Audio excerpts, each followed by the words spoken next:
Capítulo 24. El templo de Dios. El pasaje bíblico que más que ninguno había sido el fundamento y el pilar central de la fe adventista era la declaración: hasta 2300 tardes y mañanas, entonces será purificado el santuario. Estas palabras habían sido familiares para todos los que creían en la próxima venida del Señor. La profecía que encerraban era repetida como santo y seña de su fe por miles de bocas.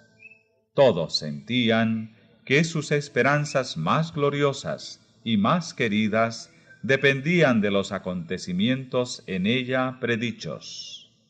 Había quedado demostrado que aquellos días proféticos terminaban en el otoño del año 1844. En común con el resto del mundo cristiano, los adventistas creían entonces que la tierra, o alguna parte de ella, era el santuario. Entendían que la purificación del santuario era la purificación de la tierra por medio del fuego del último y supremo día, y que ello se verificaría en el segundo advenimiento. De ahí que concluyeran que Cristo volvería a la tierra en 1844.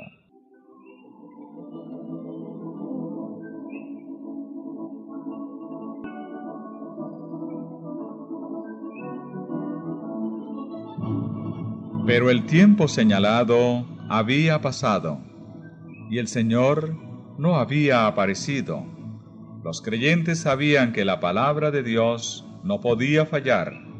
Su interpretación de la profecía debía estar, pues, errada. ¿Pero dónde estaba el error? Muchos cortaron sin más ni más el nudo de la dificultad, negando que los 2300 días terminasen en 1844. Este aserto no podía apoyarse con prueba alguna, a no ser con la de que Cristo no había venido en el momento en que se le esperaba.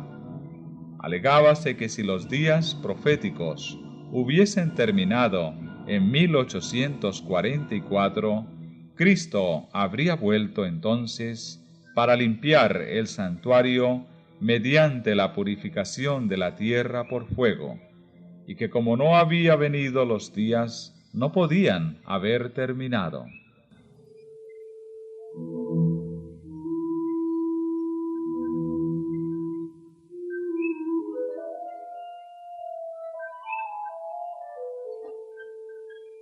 Aceptar estas conclusiones equivalía a renunciar a los cómputos anteriores de los periodos proféticos. Se había comprobado que los 2300 días principiaron cuando entró en vigor el decreto de Artajerjes ordenando la restauración y edificación de Jerusalén en el otoño del año 457 a.C. Tomando esto como punto de partida, había perfecta armonía en la aplicación de todos los acontecimientos predichos en la explicación de ese periodo hallado en Daniel 9, 25 al 27. 69 semanas, o los 483 primeros años de los 2300 años, debían alcanzar hasta el Mesías, el ungido, y el bautismo de Cristo y su unción por el Espíritu Santo, en el año 27 de nuestra era, cumplían exactamente la predicción. En medio de la 70ª semana, el Mesías había de ser muerto. 3 años y medio después de su bautismo, Cristo fue crucificado en la primavera del año 31. Las 70 semanas o 490 años les tocaban especialmente a los judíos. Al fin del periodo, la nación selló su rechazamiento de Cristo con la persecución de sus discípulos, y los apóstoles se volvieron hacia los gentiles en el año 34 de nuestra era. Habiendo terminado entonces los 490 primeros años, de los 2300 quedaban aún 1810. Contando desde el año 34, 1810 años llegan a 1844. Entonces había dicho el ángel: será purificado el santuario. Era indudable que todas las anteriores predicciones de la profecía se habían cumplido en el tiempo señalado.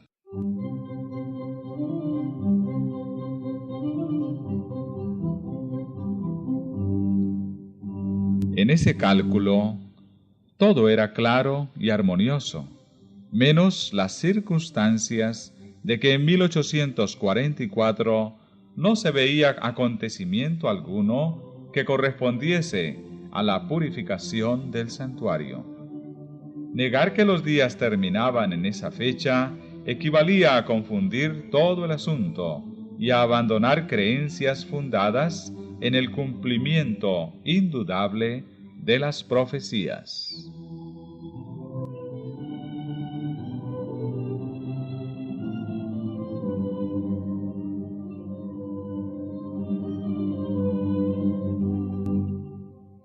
Pero Dios había dirigido a su pueblo en el gran movimiento adventista.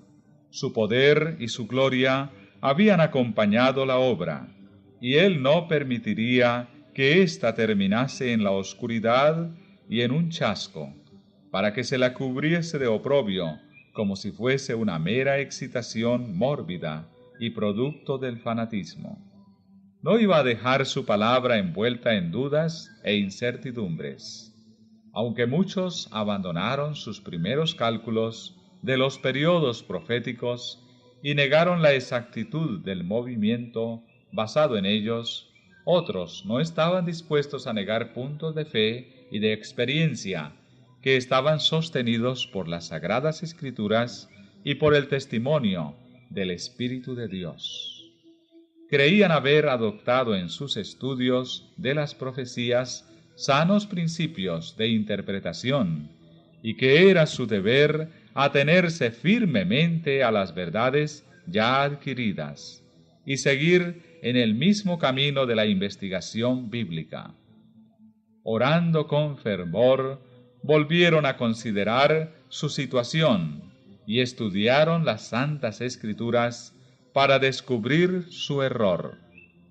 Como no encontraran ninguno en sus cálculos de los periodos proféticos, fueron inducidos a examinar más de cerca la cuestión del santuario.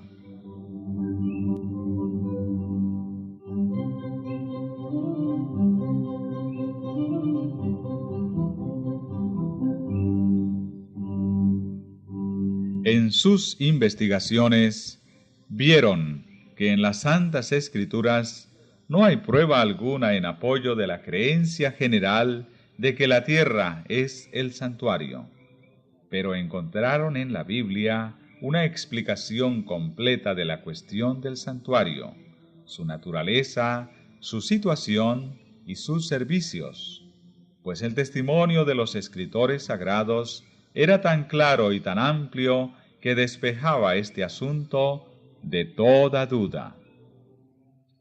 El apóstol Pablo dice en su epístola a los Hebreos: en verdad, el primer pacto también tenía reglamentos del culto, y su santuario que lo era de este mundo, porque un tabernáculo fue preparado, el primero, en que estaban el candelabro y la mesa y los panes de la proposición, el cual se llama el lugar santo. Y después del segundo velo, el tabernáculo que se llama el lugar santísimo, que contenía el incensario de oro y el arca del pacto, cubierta toda en derredor de oro, en la cual estaba el vaso de oro que contenía el maná, y la vara de Aarón que floreció, y las tablas del pacto, y sobre ella los querubines de gloria, que hacían sombra al propiciatorio.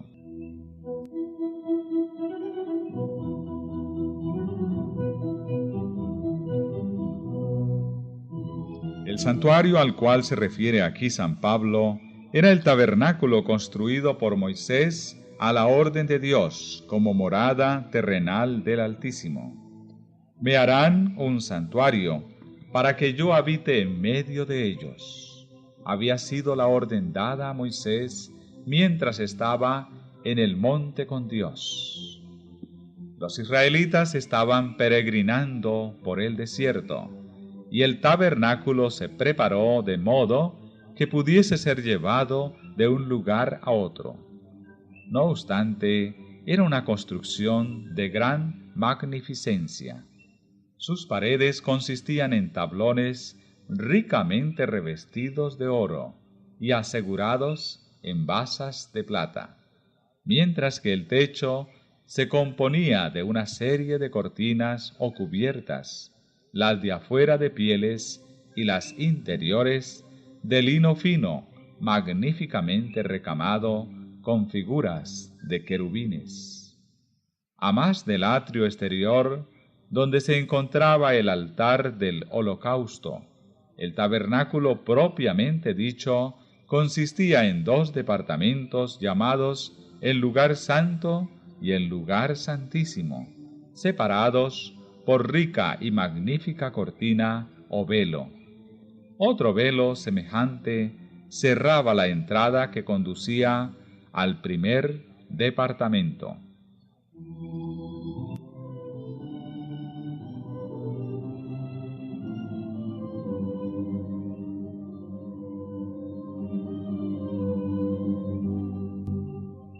En el lugar santo se encontraba hacia el sur el candelabro, con sus 7 lámparas que alumbraban el santuario día y noche.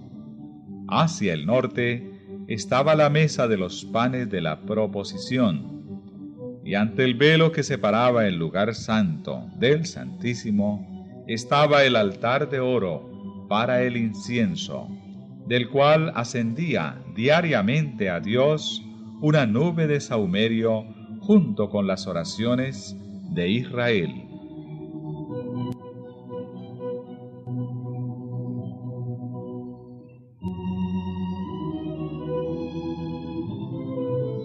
En el lugar santísimo se encontraba el arca, cofre de madera preciosa cubierta de oro, depósito de las 2 tablas de piedra sobre las cuales Dios había grabado la ley de los 10 mandamientos.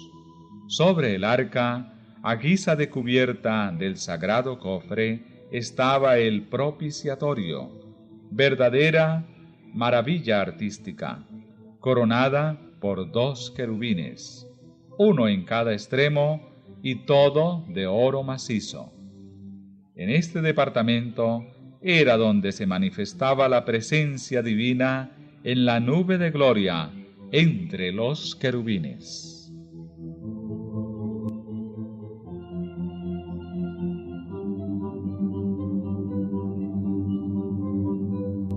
Después que los israelitas se hubieron establecido en Canaán, el tabernáculo fue reemplazado por el templo de Salomón, el cual, aunque edificio permanente y de mayores dimensiones, conservaba las mismas proporciones y el mismo amueblado.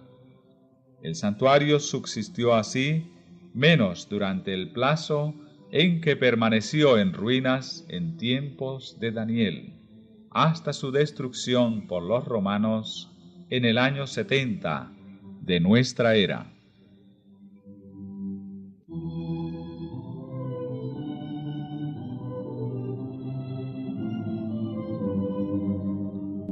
Tal fue el único santuario que haya existido en la tierra y del cual la Biblia no dé alguna información. San Pablo dijo de él que era el santuario del primer pacto, pero ¿no tiene el nuevo pacto también el suyo?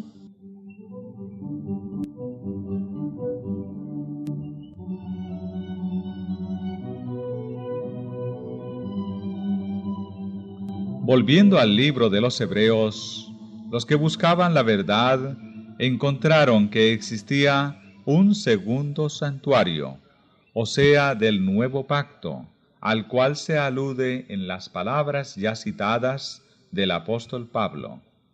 En verdad, el primer pacto también tenía reglamentos del culto y su santuario que lo era de este mundo.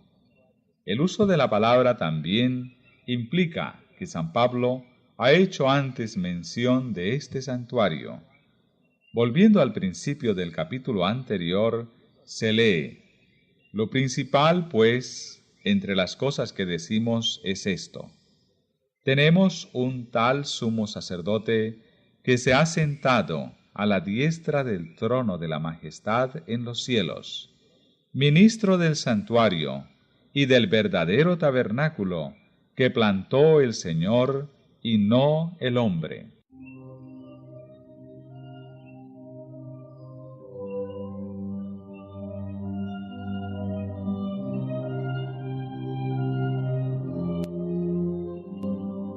Aquí tenemos revelado el santuario del nuevo pacto. El santuario del primer pacto fue asentado por el hombre, construido por Moisés. Este segundo es asentado por el Señor, no por el hombre. En aquel santuario los sacerdotes terrenales desempeñaban el servicio. En este es Cristo, nuestro gran sumo sacerdote, quien ministra a la diestra de Dios. Uno de los santuarios estaba en la tierra, el otro está en el cielo.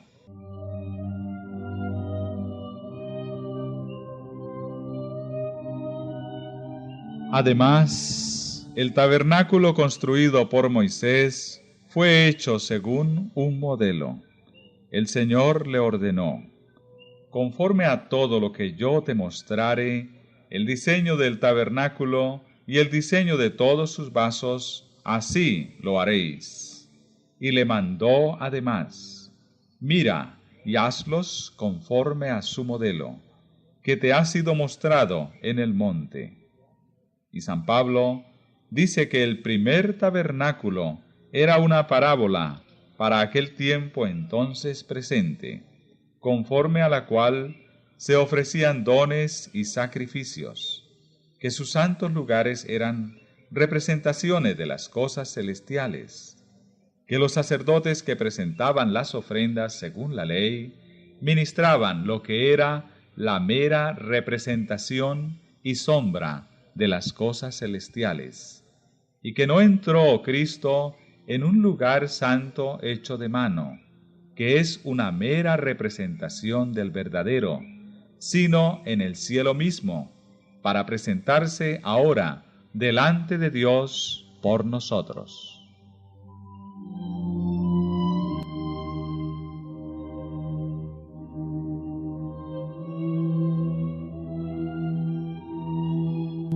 El santuario celestial en el cual Jesús ministra es el gran modelo, del cual el santuario edificado por Moisés no era más que trasunto.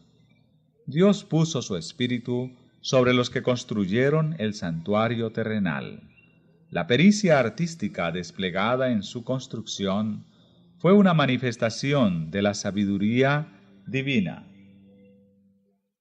Las paredes tenían aspecto de oro macizo y reflejaban en todas direcciones la luz de las 7 lámparas del candelabro de oro. La mesa de los panes de la proposición y el altar del incienso relucían como oro bruñido. La magnífica cubierta que formaba el techo recamada con figuras de ángeles, en azul, púrpura y escarlata, realzaba la belleza de la escena. Y más allá del segundo velo estaba la santa Shekinah, la manifestación visible de la gloria de Dios, ante la cual sólo el sumo sacerdote podía entrar y sobrevivir.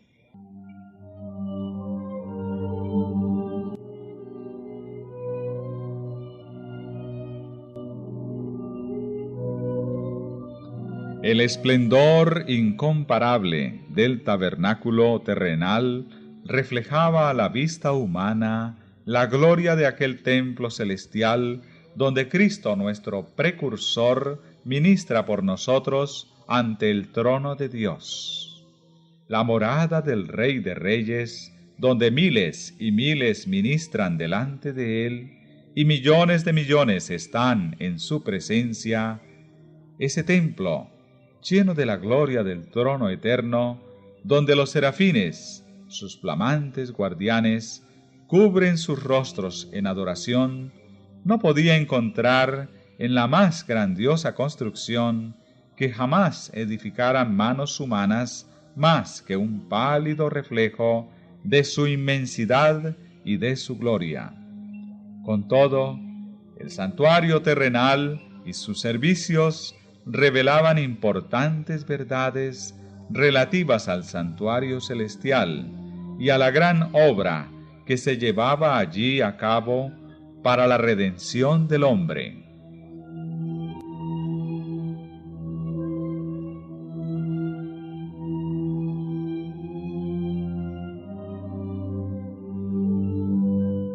Los lugares santos del santuario celestial están representados por los dos departamentos del santuario terrenal. Cuando en una visión le fue dado al apóstol Juan que viese el templo de Dios en el cielo, contempló allí 7 lámparas de fuego ardiendo delante del trono. Vio un ángel que tenía en su mano un incensario de oro, y le fue dado mucho incienso, para que lo añadiese a las oraciones de todos los santos, encima del altar de oro que estaba delante del trono. Se le permitió al profeta contemplar el primer departamento del santuario en el cielo, y vio allí las 7 lámparas de fuego y el altar de oro, representados por el candelabro de oro y el altar de incienso en el santuario terrenal. De nuevo fue abierto el templo de Dios, y miró hacia adentro del velo interior, el lugar santísimo. Allí vio el arca de su pacto, representada por el cofre sagrado construido por Moisés y para guardar la ley de Dios.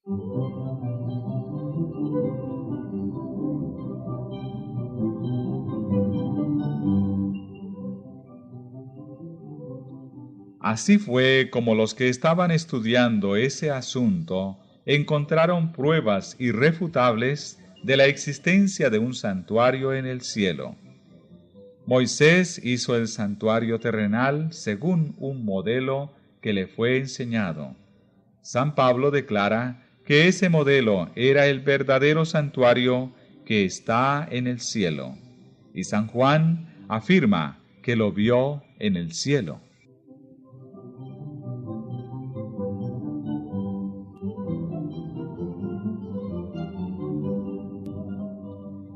En el templo celestial, la morada de Dios, su trono está asentado en juicio y en justicia.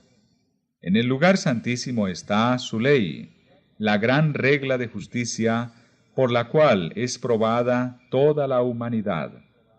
El arca, que contiene las tablas de la ley, está cubierta con el propiciatorio, ante el cual Cristo ofrece su sangre a favor del pecador. Así se representa la unión de la justicia y de la misericordia en el plan de la redención humana. Sólo la sabiduría infinita podía idear semejante unión, y sólo el poder infinito podía realizarla. Es una unión que llena todo el cielo de admiración y de adoración. Los querubines del santuario terrenal, que miraban reverentemente hacia el propiciatorio, representaban el interés con el cual las huestes celestiales contemplan la obra de redención. Es el ministerio de misericordia que los ángeles desean contemplar, a saber, que Dios puede ser justo al mismo tiempo que justifica al pecador arrepentido y reanuda sus relaciones con la raza caída.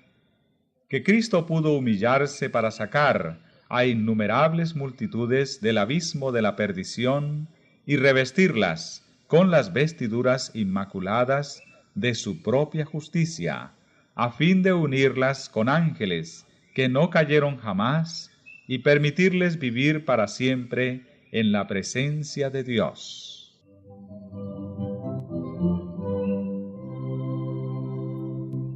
La obra mediadora de Cristo en favor del hombre se presenta en esta hermosa profecía de Zacarías relativa a aquel cuyo nombre es el vástago. El profeta dice: sí, edificará el templo de Jehová, y llevará sobre sí la gloria, y se sentará y reinará sobre su trono, siendo sacerdote sobre su trono, y el consejo de la paz estará entre los dos.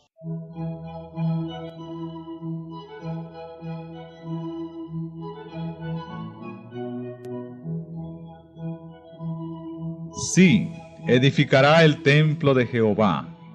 Por su sacrificio y su mediación, Cristo es el fundamento y el edificador de la iglesia de Dios.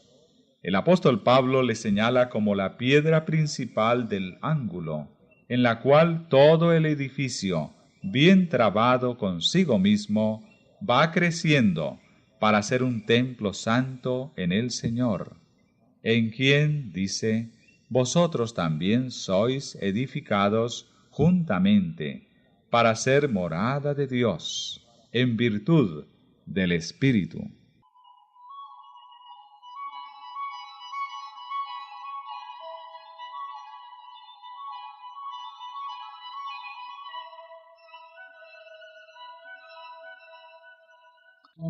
Y llevará sobre sí la gloria.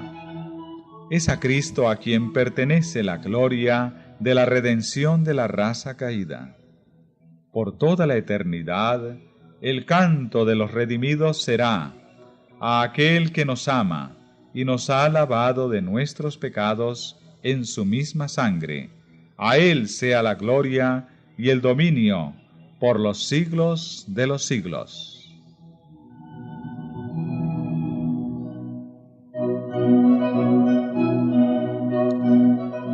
Y se sentará y reinará sobre su trono, siendo sacerdote sobre su trono. No todavía sobre el trono de su gloria. El reino de gloria no le ha sido dado aún. Solo cuando su obra mediadora haya terminado, le dará el Señor Dios el trono de David su padre, un reino del cual no habrá fin. Como sacerdote, Cristo estaba sentado ahora con el Padre en su trono. En el trono, en compañía del Dios eterno, que existe por sí mismo, está aquel que ha llevado nuestros padecimientos y con nuestros dolores se cargó, quien fue tentado en todo punto, así como nosotros, mas sin pecado, para que pudiese también socorrer a los que son tentados. Si alguno pecare, abogado tenemos para con el Padre, a saber, a Jesucristo el justo. Su intercesión es la de un cuerpo traspasado y quebrantado, y de una vida inmaculada.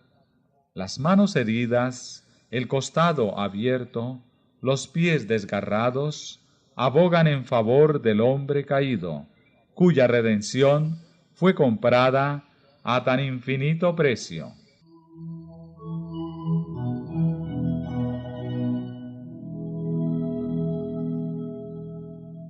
Y el consejo de la paz estará entre los dos. El amor del Padre, no menos que el del Hijo, es la fuente de salvación para la raza perdida. Jesús había dicho a sus discípulos antes de irse: no os digo que yo rogaré al Padre por vosotros, pues el mismo Padre os ama. Dios estaba en Cristo, reconciliando consigo mismo al mundo.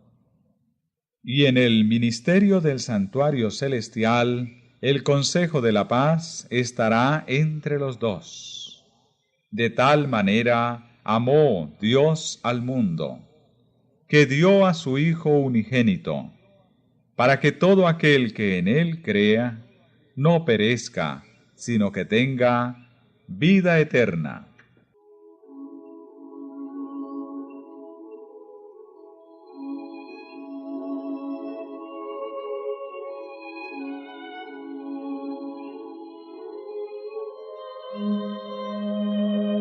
Las Escrituras contestan con claridad a la pregunta: ¿qué es el santuario?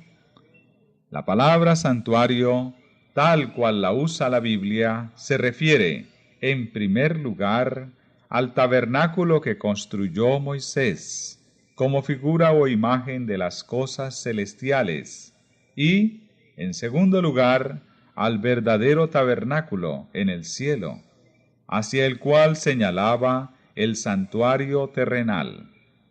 Muerto Cristo, terminó el ritual típico. El verdadero tabernáculo en el cielo es el santuario del nuevo pacto.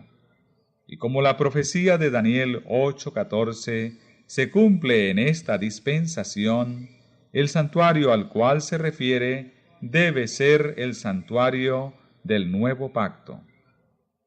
Cuando terminaron los 2300 días en 1844, hacía muchos siglos que no había santuario en la tierra. De manera que la profecía, hasta 2300 tardes y mañanas, entonces será purificado el santuario, se refiere indudablemente al santuario que está en el cielo.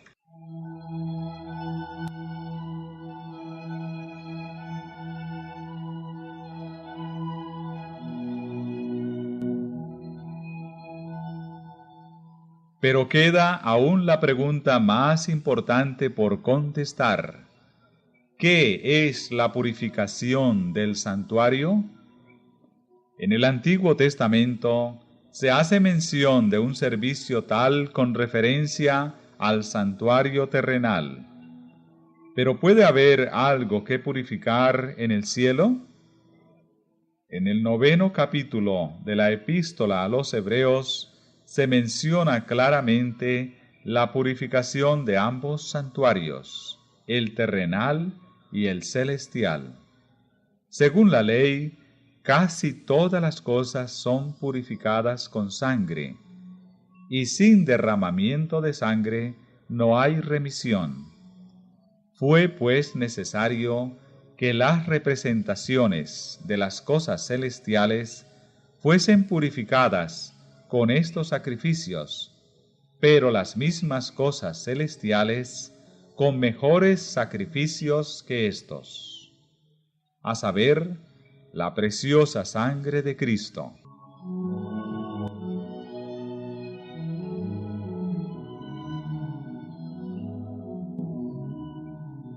En ambos servicios, el típico y el real, la purificación debe efectuarse con sangre.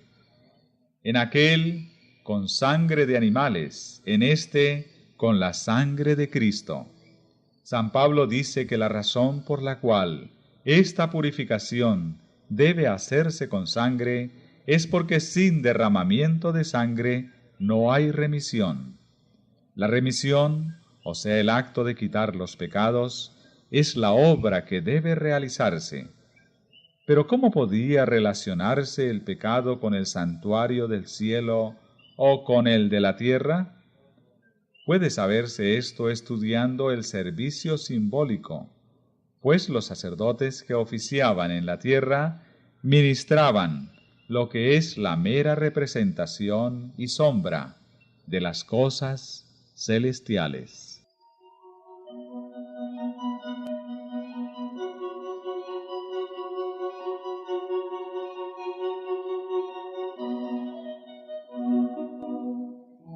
El servicio del santuario terrenal consistía en dos partes. Los sacerdotes ministraban diariamente en el lugar santo, mientras que una vez al año el sumo sacerdote efectuaba un servicio especial de expiación en el lugar santísimo, para purificar el santuario. Día tras día el pecador arrepentido llevaba su ofrenda a la puerta del tabernáculo, y poniendo la mano sobre la cabeza de la víctima, confesaba sus pecados, transfiriéndolos así figurativamente de sí mismo a la víctima inocente. Luego se mataba el animal. Sin derramamiento de sangre, dice el apóstol, no hay remisión de pecados. La vida de la carne en la sangre está. La ley de Dios, quebrantada, exigía la vida del transgresor. La sangre que representaba la vida comprometida del pecador, cuya culpa cargaba la víctima, la llevaba el sacerdote al lugar santo y la salpicaba ante el velo, detrás del cual estaba el arca que contenía la ley que el pecador había transgredido. Mediante esta ceremonia, el pecado era transferido figurativamente por intermedio de la sangre al santuario.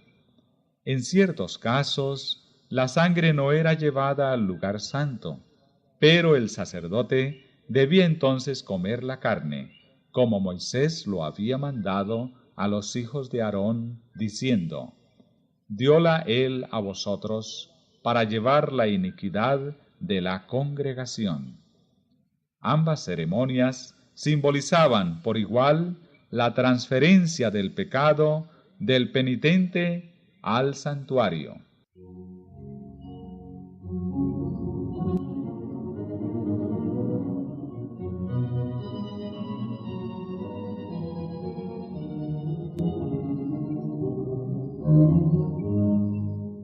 Tal era la obra que se llevaba a cabo día tras día durante todo el año. Los pecados de Israel eran transferidos así al santuario, y se hacía necesario un servicio especial para eliminarlos. Dios mandó que se hiciera una expiación por cada uno de los departamentos sagrados. Así hará expiación por el santuario a causa de las inmundicias de los hijos de Israel y de sus transgresiones, con motivo de todos sus pecados. Y del mismo modo hará con el tabernáculo de reunión, que reside con ellos, en medio de sus inmundicias. Debía hacerse también una expiación por el altar. Lo purificará y lo santificará a causa de las inmundicias de los hijos de Israel.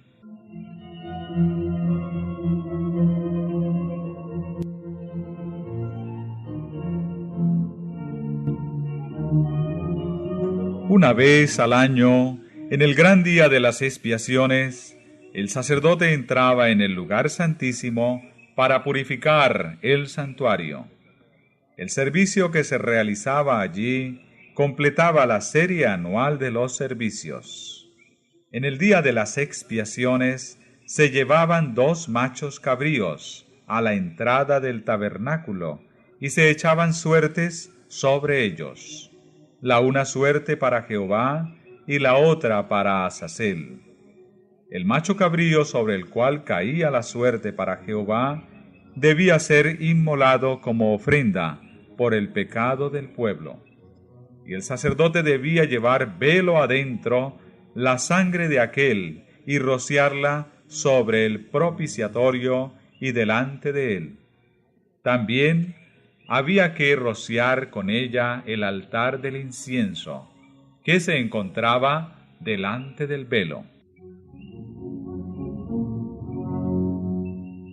Y pondrá a Aarón entrambas manos sobre la cabeza del macho cabrío vivo, y confesará sobre él todas las iniquidades de los hijos de Israel, y todas sus transgresiones, a causa de todos sus pecados, cargándolos así sobre la cabeza del macho cabrío, y le enviará al desierto por mano de un hombre idóneo. Y el macho cabrío llevará sobre sí las iniquidades de ellos a tierra inhabitada. El macho cabrío, emisario, no volvía al real de Israel, y el hombre que lo había llevado afuera debía lavarse y lavar sus vestidos con agua antes de volver al campamento.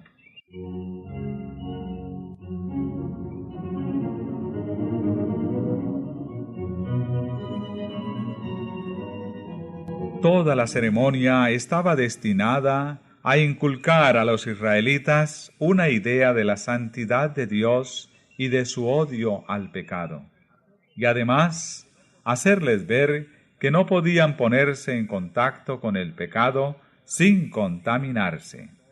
Se requería de todos que afligiesen sus almas mientras se celebraba el servicio de expiación. Toda ocupación debía dejarse a un lado, y toda la congregación de Israel debía pasar el día en solemne humillación ante Dios, con oración, ayuno y examen profundo del corazón.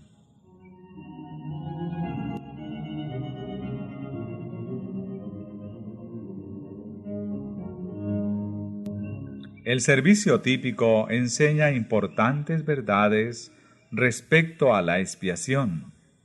Se aceptaba un sustituto en lugar del pecador, pero la sangre de la víctima no borraba el pecado, solo proveía un medio para transferirlo al santuario.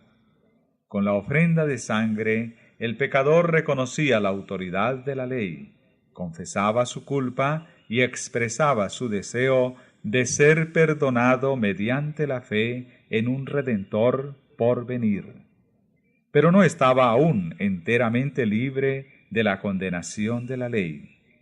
El día de la expiación, el sumo sacerdote, después de haber tomado una víctima ofrecida por la congregación, iba al lugar santísimo con la sangre de dicha víctima y rociaba con ella el propiciatorio, encima mismo de la ley, para dar satisfacción a sus exigencias.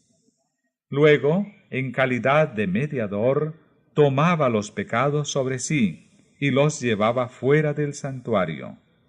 Poniendo sus manos sobre la cabeza del segundo macho cabrío, confesaba sobre él todos esos pecados, transfiriéndolos así figurativamente de él al macho cabrío emisario. Éste los llevaba luego lejos y se los consideraba como si estuviesen para siempre quitados y echados lejos del pueblo. Tal era el servicio que se efectuaba como mera representación y sombra de las cosas celestiales. Y lo que se hacía típicamente en el santuario terrenal, se hace en realidad en el santuario celestial. Después de su ascensión, nuestro Salvador empezó a actuar como nuestro sumo sacerdote. San Pablo dice: «No entró Cristo en un lugar santo hecho de manos, que es una mera representación del verdadero, sino en el cielo mismo, para presentarse ahora delante de Dios por nosotros».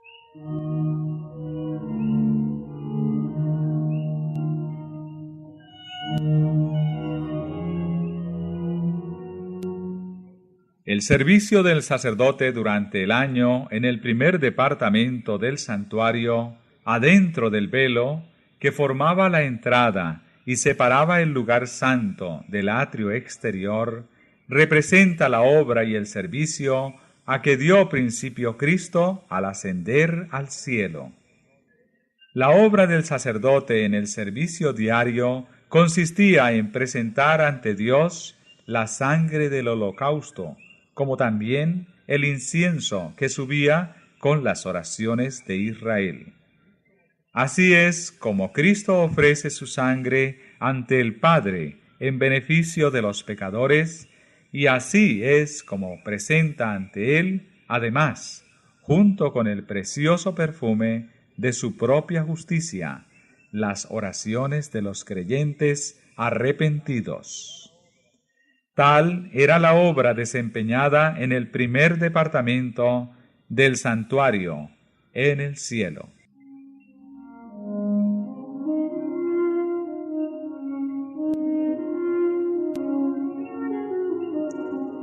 Hasta allí siguieron los discípulos a Cristo por la fe, cuando se elevó de la presencia de ellos. Allí se concentraba su esperanza, la cual, dice San Pablo, tenemos como ancla del alma, segura y firme, y que penetra hasta lo que está dentro del velo, a donde, como precursor nuestro, Jesucristo ha entrado por nosotros, constituido sumo sacerdote para siempre, ni tampoco por medio de la sangre de machos de cabrío y de terneros, sino por la virtud de su propia sangre, entró una vez para siempre en el lugar santo, habiendo ya hallado eterna redención.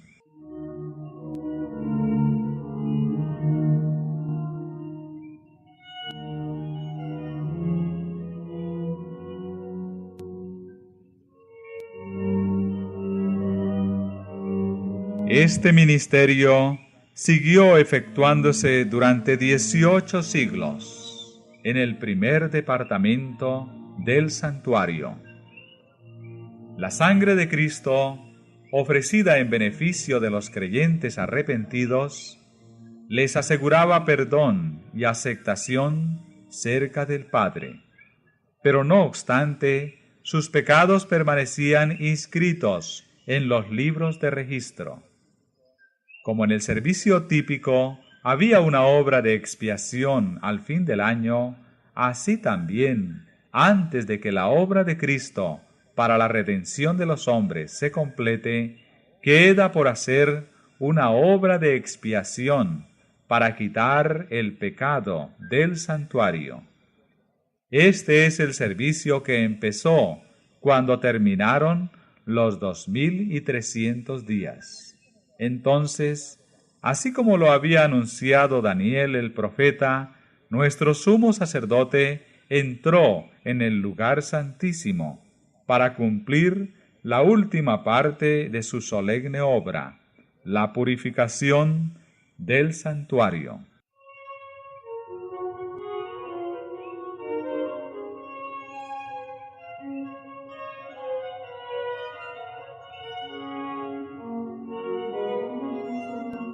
Así como en la antigüedad los pecados del pueblo eran puestos por fe sobre la víctima ofrecida, y por la sangre de ésta se transferían figurativamente al santuario terrenal, así también en el nuevo pacto los pecados de los que se arrepienten son puestos por fe sobre Cristo y transferidos, de hecho, al santuario celestial. Y así como la purificación típica de lo terrenal se efectuaba quitando los pecados con los cuales había sido contaminado, así también la purificación real de lo celestial debe efectuarse quitando o borrando los pecados registrados en el cielo. Pero antes de que esto pueda cumplirse, deben examinarse los registros para determinar quiénes son los que, por su arrepentimiento del pecado y su fe en Cristo, tienen derecho a los beneficios de la expiación cumplida por Él. La purificación del santuario implica, por lo tanto, una obra de investigación, una obra de juicio. Esta obra debe realizarse antes de que venga Cristo para redimir a su pueblo, pues cuando venga, su galardón está con Él, para que pueda otorgar la recompensa a cada uno según haya sido su obra.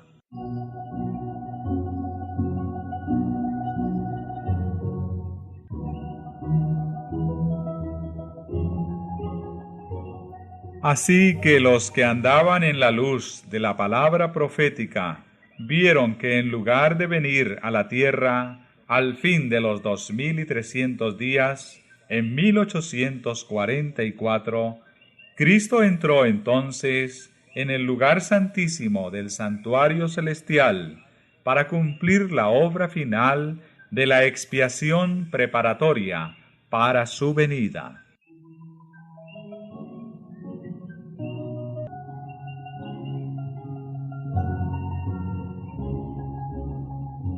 Se vio además que, mientras que el holocausto señalaba a Cristo como sacrificio, y el sumo sacerdote representaba a Cristo como mediador, el macho cabrío simbolizaba a Satanás, autor del pecado, sobre quien serán colocados finalmente los pecados de los verdaderamente arrepentidos.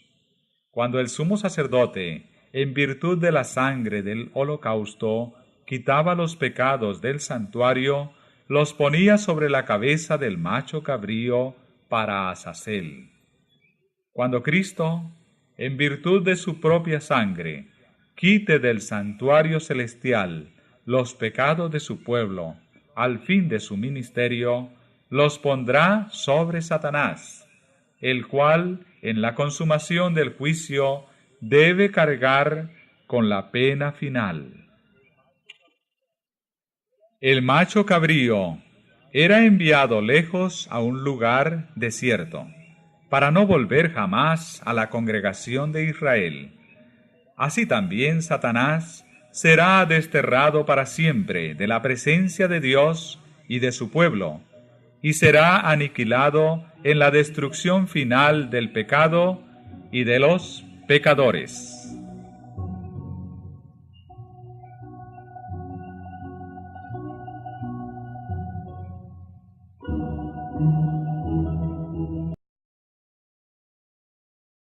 De Jerusalén, en el otoño del año 457 a.C.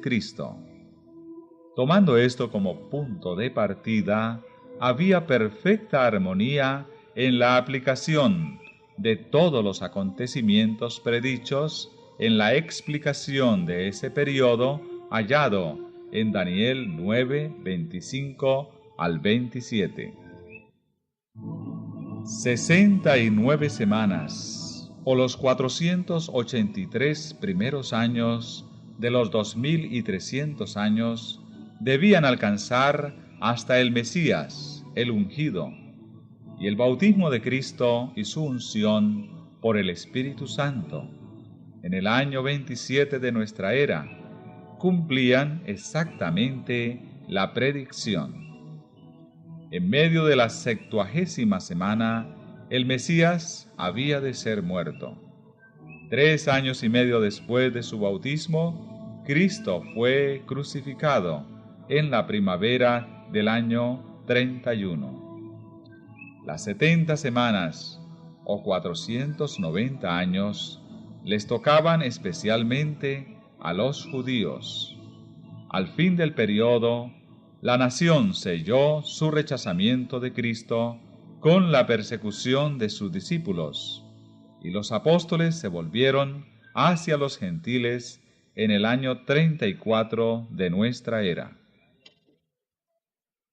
Habiendo terminado entonces los 490 primeros años, de los 2300 quedaban aún 1810. Contando desde el año 34, 1810 años llegan a 844.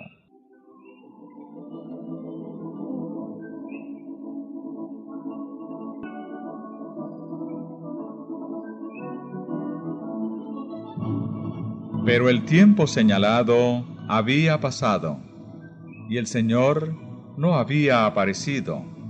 Los creyentes sabían que la palabra de Dios no podía fallar. Su interpretación de la profecía debía estar, pues, errada. Pero ¿dónde estaba el error? Muchos cortaron sin más ni más el nudo de la dificultad, negando que los 2300 días terminasen en 1844. Este aserto no podía apoyarse con prueba alguna, a no ser con la de que Cristo no había venido en el momento en que se le esperaba. Alegábase que si los días proféticos hubiesen terminado en 1844, Cristo habría vuelto entonces para limpiar el santuario mediante la purificación de la tierra por fuego, y que como no había venido los días, no podían haber terminado.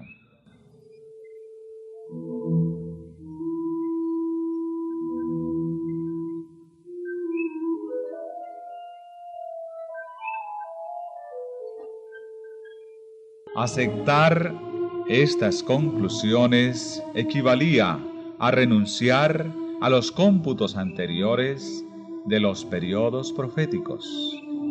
Se había comprobado que los 2300 días principiaron cuando entró en vigor el decreto de Artajerjes ordenando la restauración y edificación que estaban sostenidos por las Sagradas Escrituras y por el testimonio del Espíritu de Dios. Creían haber adoptado en sus estudios de las profecías sanos principios de interpretación y que era su deber atenerse firmemente a las verdades ya adquiridas y seguir en el mismo camino de la investigación bíblica. Orando con fervor, volvieron a considerar su situación y estudiaron las Santas Escrituras para descubrir su error. Como no encontraran ninguno en sus cálculos de los periodos proféticos, fueron inducidos a examinar más de cerca la cuestión del santuario.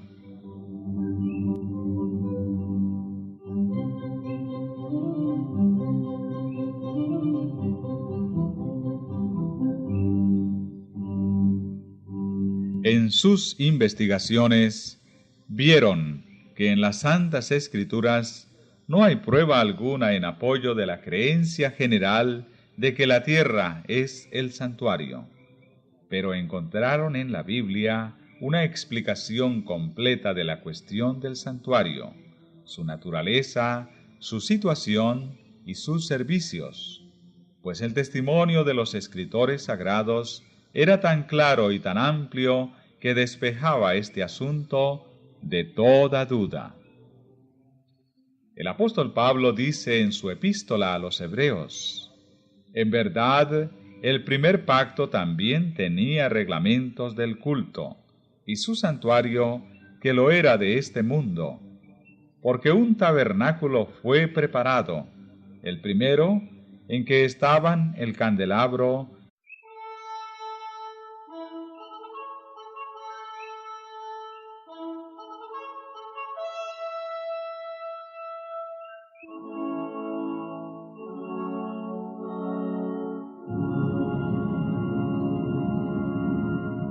Capítulo 24.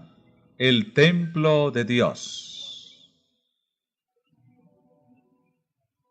El pasaje bíblico que más que ninguno había sido el fundamento y el pilar central de la fe adventista era la declaración: hasta 2300 tardes y mañanas, entonces será purificado el santuario.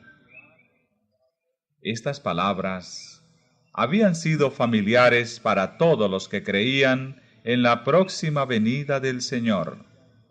La profecía que encerraban era repetida como santo y seña de su fe por miles de bocas. Todos sentían que sus esperanzas más gloriosas y más queridas dependían de los acontecimientos en ella predichos. Había quedado demostrado que aquellos días proféticos terminaban en el otoño del año 1844. En común con el resto del mundo cristiano, los adventistas creían entonces que la tierra, o alguna parte de ella, era el santuario. Entendían que la purificación del santuario era la purificación de la tierra por medio del fuego del último y supremo día, y que ello se verificaría en el segundo advenimiento. De ahí que concluyeran que Cristo volvería a la tierra en 1844. Entonces había dicho el ángel: será purificado el santuario. Era indudable que todas las anteriores predicciones de la profecía se habían cumplido en el tiempo señalado.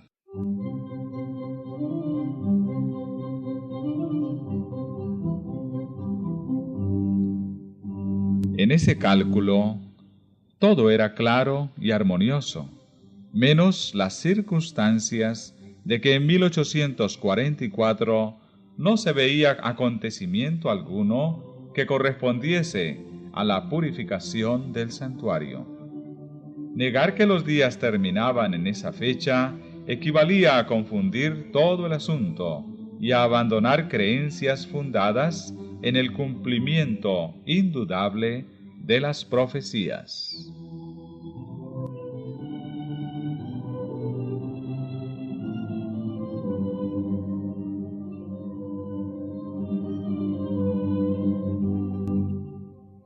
Pero Dios había dirigido a su pueblo en el gran movimiento adventista.